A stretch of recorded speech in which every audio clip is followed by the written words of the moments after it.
इस साल देवशयनी एकादशी का पर्व 17 जुलाई 2024 दिन बुधवार को मनाया जाएगा।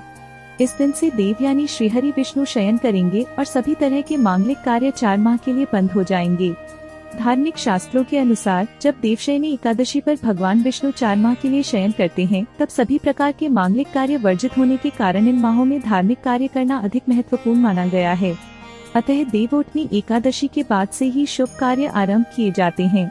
इसी कारण भगवान श्रीहरि नारायण की विशेष कृपा पाने के लिए चातुर्मास के इस काल में पूजन अर्चना, आराधना, साधना, पाठ आदि कार्य करना उचित माना गया है।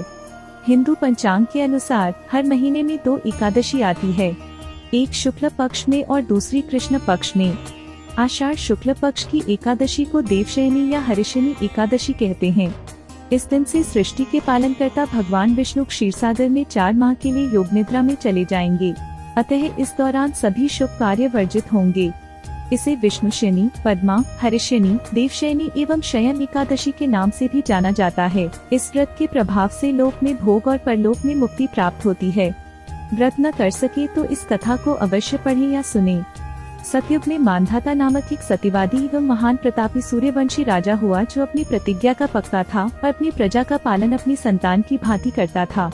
राजा वैदिक धर्म का आचरण करता था, इसी कारण उसके राज्य में न अकाल, महामारी, सूखा, भूकंप और अति वर्षा आदि दैविक प्रकोपों का कोई भय एवं चिंता थी। एक बार 3 साल तक वर्षा न होने के कारण फसल नहीं हुई और यज्ञादि कार्य भी नहीं हुए व लोग अन्न के अभाव में कष्ट पाने लगे। भूखमरी से दुखी सारी प्रजा राजा के पास अपना दुख सुनाने लगी और राजा से प्रार्थना की कोई ऐसा उपाय करे ताकि वर्षा हो और फसलें पैदा हो, जिससे वह अपने परिवार का पालन पोषण कर सके। प्रजा के दुख से दुखी राजा कुछ सेना साथ लेकर वनों की तरफ चल पड़ा। वर्षा न होने के कारण का पता लगाने की इच्छा से वह अनेक ऋषियों के पास गया तथा अंत में ब्रह्मा जी के पुत्र अंगिरा ऋषि से मिला। राजा ने ऋषि अंगिरा को अपने राज्य में वर्षा न होने के बारे में बताते हुए तुरंत वर्षा होने का उपाय पूछा। ऋषि अंगिरा ने राजा को आषाढ़ मास की शुक्ल पक्ष की हरिशयनी एकादशी का विधिपूर्वक व्रत करने के लिए कहा। राजा ने अपनी सारी प्रजा को सच्चे भाव से देवशयनी एकादशी का व्रत करने के लिए कहा तथा सभी लोगों ने राजा की बात मानकर धार्मिक परंपराओं का पालन करते हुए व्रत किया, जिसके प्रभाव से खूब वर्षा हुई तथा खूब अन्न पैदा हुआ और सारी प्रजा सुखी हो गई। इस एकादशी के व्रत में यह कथा सुनने और सुनाने वाले सभी जीवों पर प्रभु की अपार कृपा सदा बनी रहती है।